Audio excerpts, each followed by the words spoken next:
Selalunya sakit jantung ni dia serangkai dengan tekanan tinggi, kencing manis. Jadi ini tu boleh amalkan, minum madu, kemudian makan bawang putih. Kalau tak mampu nak makan bawang putih, sebab tak sedap, ada dua cara. Pertama, bakar dulu.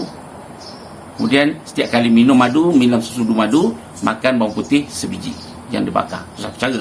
Yang kedua, masuk bawang putih itu rendam dalam madu.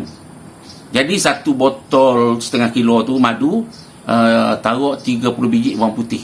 30 bukan, 30 ulas bawang putih.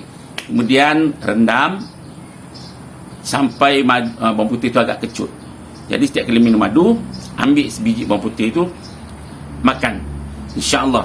Sebab bawang putih ni kalau dah rendam dengan madu, dia boleh makan. Dia rasa dia dah jadi macam kacang rasanya.